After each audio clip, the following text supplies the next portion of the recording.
Hi everyone. Today we are going to study the matrix representation of graphs. That is how we can represent graphs in form of matrices.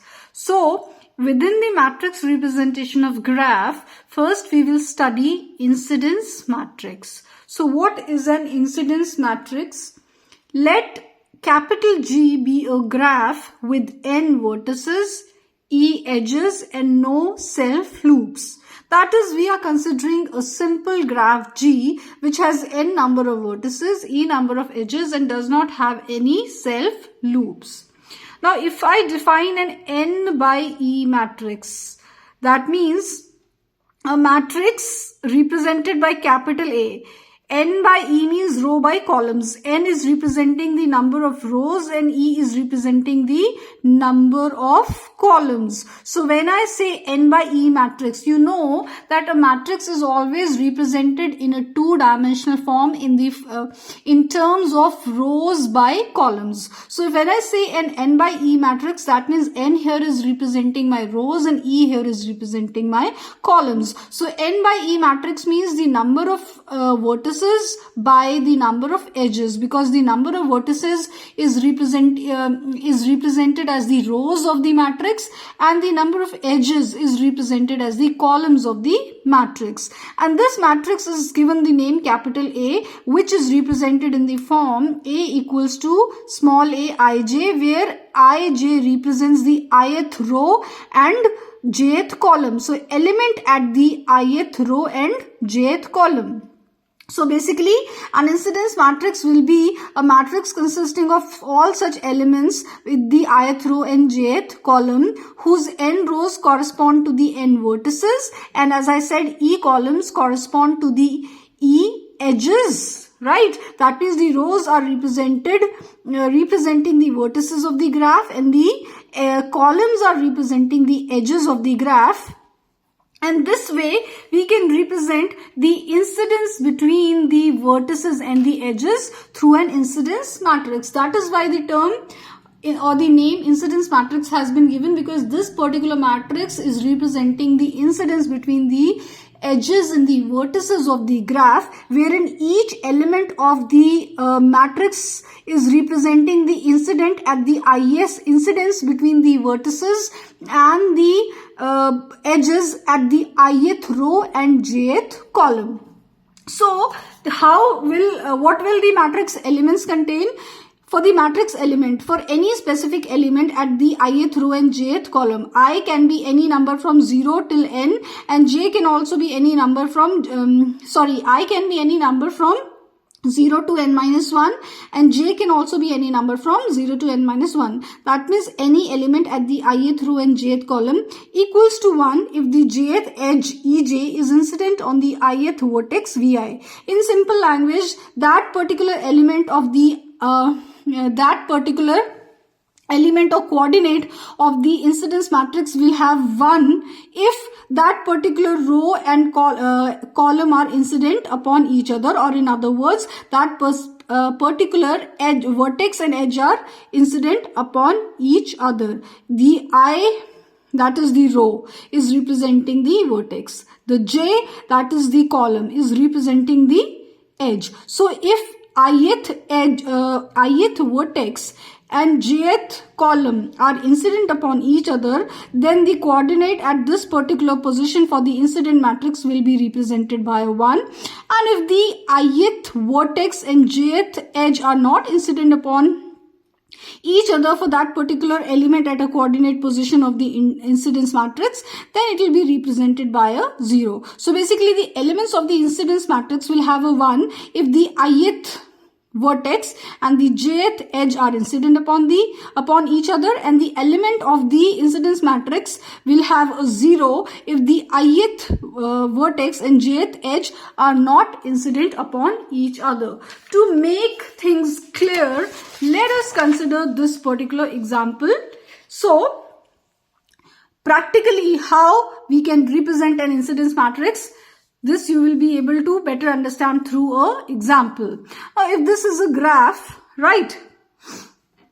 So as I said, an incidence in a matrix representation, you will not have any self loops. So if I consider this graph, this particular connected graph, you are having 6 vertices in this graph, and 1, 2, 3, 4, 5, 6, 7, 8. You are having 8 edges, right? So the edges are A, B, C, D, E, F, G, H. 1, 2, 3, 4, 5, 6, 7, 8. All the 8 edges will be represented in the form of columns. As I already said, columns represent the edges and your rows represent the vertices. So these columns are representing the edges of the graph and these rows are representing the vertices of the graph. In total we have 6 vertices, so 6 vertices are therein. There are 6 rows for 6 vertices. 1, 2, 3, 4, 5, 6. 6 rows are there for 6 vertices. So these are the rows which basically represent the vertices of the graph, and then there are 8 edges, so there are 8 columns for 8 edges. So these are the columns which basically are representing the edges of the graph. I have 8 edges, hence 8 columns. I have 6 vertices, hence 6 rows. Now the coordinate position between the ith row and jth column, or in other words, the coordinate position between the ith vertex and jth edge will be either 0 or 1 depending upon the fact whether this particular row and this particular edge are incident upon each other or not.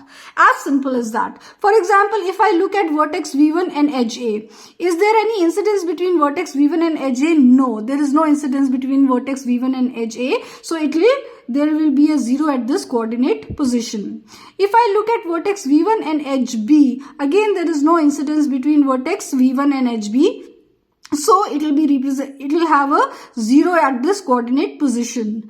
Again, if I look at the incidence between vertex V1 and edge C, there is no incidence between vertex V1 and edge C. So this coordinate position will also have a 0.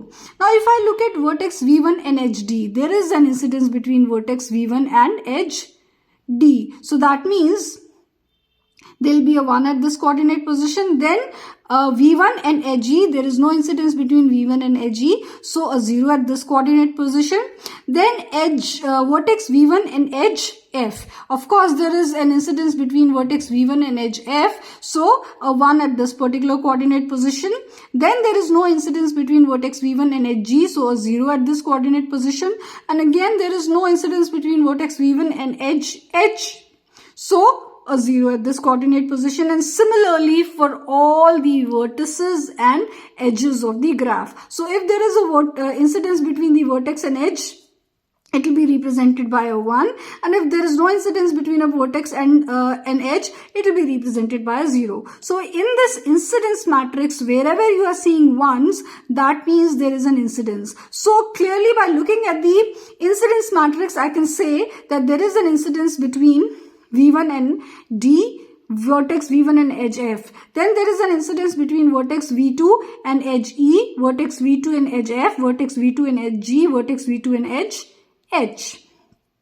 Then there is an incidence between vertex V3 and edge H only. There is an incidence between vertex V4 and edge A, B, C, E. There is an incidence between vertex V5 and an edge C, D and G. There is an incidence between edge V6, vertex V6 and edge A, B. So clearly by looking at the incidence matrix, you can tell which vertices and edges are incident upon each other, and with the help of this incidence matrix, you can draw the graph also. So this is what an incidence matrix does. It represents the incidence between the vertices and the edges of the graph in a matrix form, which otherwise in a graph is represented in a graphical or pictorial form. You can draw an incidence matrix from the graph. Further, you can draw the graph from the incidence matrix, because to draw a graph you need to know the incidence between the vertices and the edges. Similarly, to draw an incidence matrix also you need to know the incidence between the vertices and the edges. So from the graph you can find out the incidence between vertices and edges, and respectively draw write a 1 between that coordinate positions wherein there is an incidence between a particular vertex and an edge. And similarly, from this particular incidence matrix, you can draw back the graph because you need to know which vertex and edge are incident upon each other. So this way you can draw the graph from an incidence matrix, or you can make an incidence matrix from the graph. So basically this is a particular graph, and then you have this incidence matrix. So such a matrix A is called the vertex edge incidence matrix, because when we talk of the incidence, we always talk of the incidence between the vertices and the edges of the graph. We say a particular vertex is incident upon these edges, or we can say that this edge is incident upon this particular vertex. So whenever I make a matrix or an incidence matrix, it is also known as the vertex edge incidence matrix, or simply we call it the incidence matrix A for a graph G. And it is also sometimes written in the form AG, where A represents the incidence matrix for the graph G. Now, as you know that the incidence matrix contains only two elements, that is 0 and 1. 0 at that particular coordinate position where there is no incidence between a particular vertex and a particular edge, and 1 at that coordinate position where there is an incidence between a particular vertex and a particular edge. So that is why such a matrix is also called a binary matrix, because it contains just two numbers, zeros and ones. So we also call an incidence matrix as a binary matrix or a 0-1 matrix, because obviously there are only two elements, 0 representing the absence of incidence between a particular vertex and edge, and 1 representing the presence of an incidence between a vertex and an edge. Hence it is also called a binary matrix or a 0-1 matrix. Now there are some observations that can be made about an incidence matrix. The first observation is that since every edge is incident exactly on two vertices, right? You cannot have an edge hanging on just one vertex. Every edge will need two endpoints. Hence, every edge is incident upon two vertices, and exactly two vertices, no more than two vertices and no more than less than two vertices. So every edge you see, whether you see edge A, whether you see edge B, whether you see edge E or edge H, or any edge for that matter in any connected graph, you will always find that an edge is incident upon two vertices. So for that reason, each column of an incident matrix will have exactly two ones, because what are the columns representing? Columns are representing the edges, and since each edge is incident upon exactly two vertices, so for that reason each column will have exactly two ones. Whichever column you see here, see column A is having exactly two ones because edge A is incident upon exactly two vertices, which is vertex V6 and vertex V4. So clearly for this particular column representing edge A, there are two ones with the vertex V4 and vertex V6, because edge A is incident upon vertex V4 and V6. Similarly, if you look at the column representing edge B, there are exactly two ones. For column C, there are exactly two ones. Then for column D again, there are exactly two ones. For column E, there are two ones, F two ones, G two ones, and H two ones. So that means every column of the incidence matrix will have exactly two ones. Next observation is that the number of ones in each row equals the degree of the corresponding vertex. So the number of ones in each row will be equal to the degree of that particular vertex. For example, the degree of vertex V1 you can see is 2. So there are exactly two number of ones in the row representing vertex V1. Then the degree of vertex V2 you can see is 1, 2, 3, 4. There are two outgoing edges from the vertex V2. So the degree of V2 is 4. So in the row representing vertex V2, there will be exactly 4 ones, 1, 2, 3, 4. And this way so on for other rows representing other vertices. You will clearly see that each row will have exactly as many number of ones as is the degree of that particular vertex.